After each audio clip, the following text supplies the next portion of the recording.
Assalamualaikum warahmatullahi wabarakatuh. Perkenalkan, nama saya Dewi Nawangwulan, mahasiswa Universitas Kuningan, alamat Desa Ciputang. Di sini saya akan mewawancarai Bapak dengan Bapak. Apakah Bapak berkenan untuk saya wawancarai? Oke, pertanyaan pertama, potensi apa saja yang ada di Desa Cirukem ini, Pak?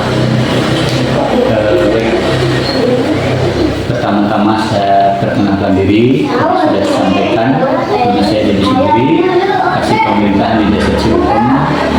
Untuk pertanyaan yang pertama tadi mengenai potensi di Desa Cirukem, barangkali Desa Cirukem termasuk desa dalam kategori pegunungan karena ada di wilayah perbukitan. Dan untuk potensi desa mungkin kita hanya mengandalkan dari tanah yang ada di desa dan juga perhutani. Untuk yang lainnya mungkin tanah garapan seperti sawah dan itu dikelola tentunya oleh masyarakat langsung. Selanjutnya, dari potensi yang tadi Bapak jelaskan, apa saja yang sudah dikelola oleh desa, Pak? Untuk potensi alam yang ada di Desa Cirukem, kita mempunyai tanah kas desa atau disebutnya Pangangonan, itu sekitar 10 hektar dan tanah kas desa atau bengkok yang dikelola oleh masyarakat juga, itu berbentuk sawah kalau bengkok. Dan kalau untuk sawah yang bengkok sudah dikelola selama ini oleh masyarakat Desa Cirukem sendiri. Dan untuk Pangangonan, untuk tahun-tahun kebelakang belum digarap secara maksimal. Tapi insya Allah kedepannya kami berencana untuk memanfaatkan lahan yang ada, yaitu tanah kas desa atau Pangangonan yang luasnya sekitar 10 hektar untuk dijadikan pusat ekonomi. Di situ nanti kita bangun prasarana olahraga, pertokoan, dan nanti juga ada kedepannya rencana untuk pariwisata. Oke, Pak, selanjutnya bagaimana kondisi masyarakat di sini, Pak? Apakah ada keterampilan khusus yang dimiliki oleh masyarakat Desa Cirukem, Pak? Kalau keterampilan khusus mungkin secara signifikan ada beberapa yang punya keterampilan khusus dan itu sebagai mata pencaharian. Contoh tukang kayu, mereka bergelut di bidang kayuan atau tukang batu. Mereka dijadikan mata pencaharian untuk menafkahi keluarga. Ada juga mungkin satu yang pengusaha raginang, itu membuat raginang dari mulai awal pencetakan, terus penggorengan, pengemasan, dan kemudian disalurkan atau dipasarkan ke toko-toko yang ada di Pasar Kuningan dan swalayan-swalayan. Pak, apakah ada pelatihan atau pemberdayaan masyarakat, Pak, di sini? Untuk pelatihan sementara ini untuk keterampilan khusus tidak ada, ya belum ada. Mudah-mudahan kedepannya nanti ada pelatihan-pelatihan, terutama rencana kami Desa Cirukem untuk pariwisata di Pangangonan yang sekarang mulai digarap. Tahun kemarin mulai 2023, sekarang tahun kedua mulai penggarapan. Kita bertahap karena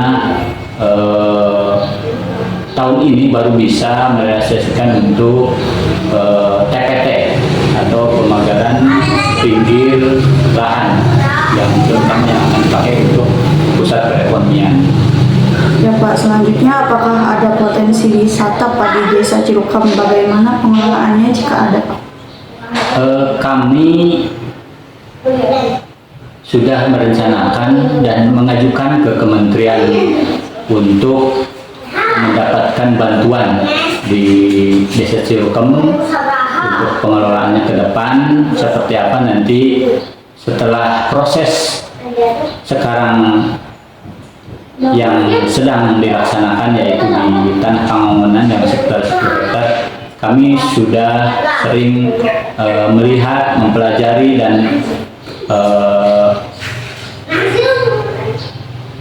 mungkin disebut studi banding dengan desa-desa lain yang punya potensi pariwisata.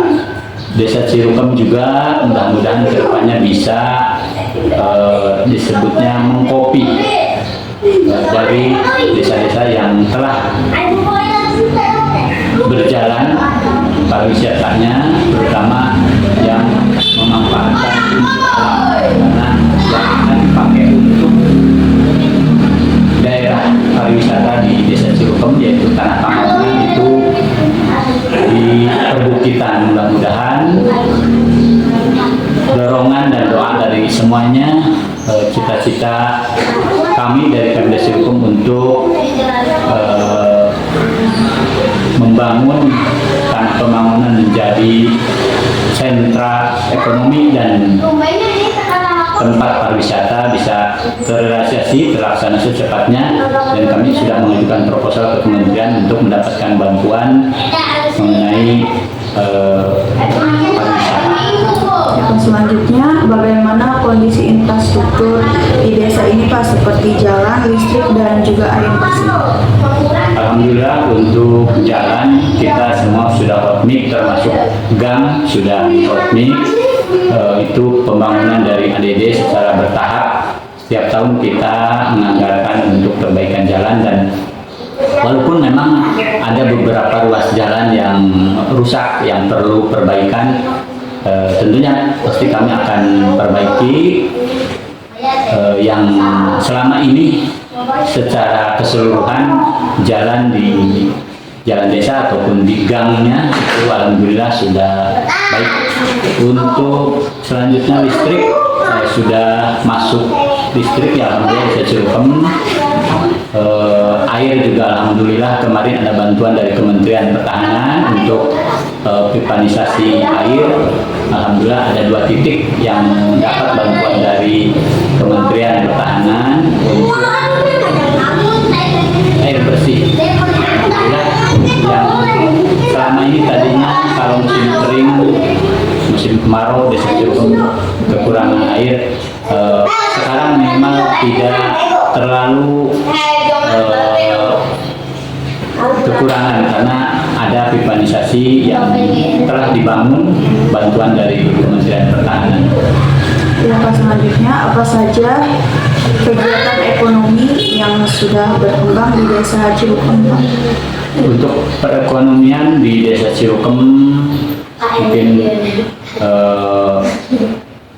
mayoritas itu petani karena kita Desa Cilukam termasuk ada di daerah pegunungan, walaupun sawahnya sawah kada hujan, tapi ada juga yang berusaha berdagang dan sebagian ada yang menjadi pegawai negeri dan mekanik, dan kebanyakan berusaha menjadi pedagang di ibu kota, di Jakarta atau di tempat lainnya, karena sudah menjadi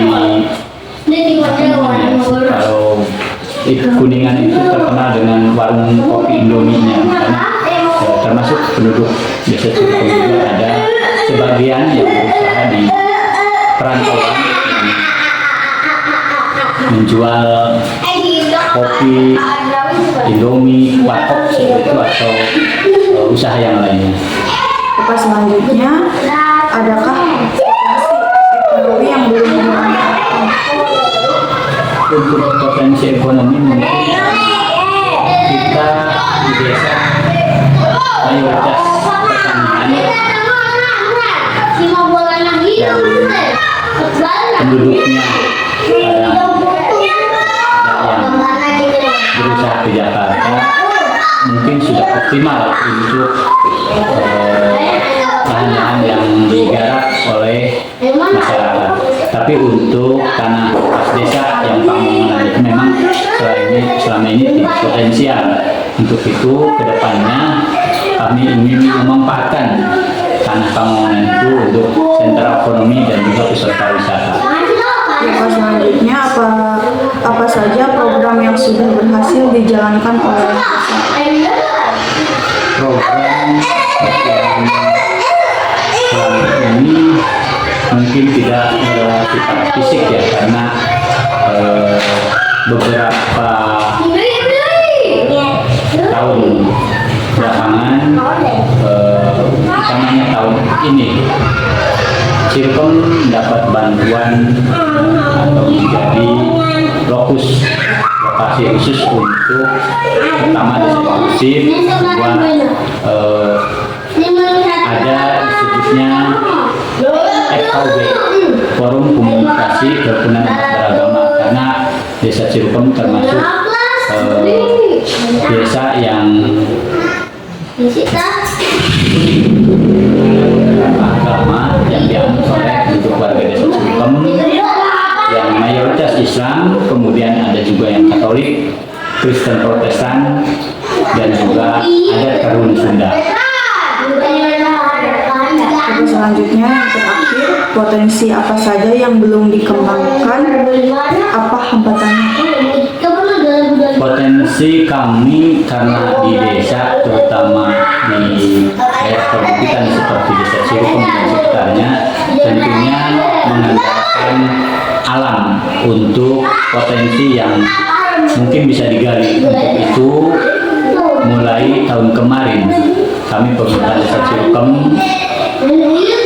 mulai fokus ke tanah desa atau Pamongonan untuk dijadikan pusat perekonomian dan juga pariwisata. Mudah-mudahan potensi-potensi yang sudah disediakan oleh alam bisa kami gali, bisa kami manfaatkan untuk kemajuan desa Cirebon dan untuk berjalannya perekonomian masyarakat desa Cirebon. Ya Bapak, terima kasih telah memberikan informasi kepada saya sehingga saya mengetahui potensi desa Cirebon ini.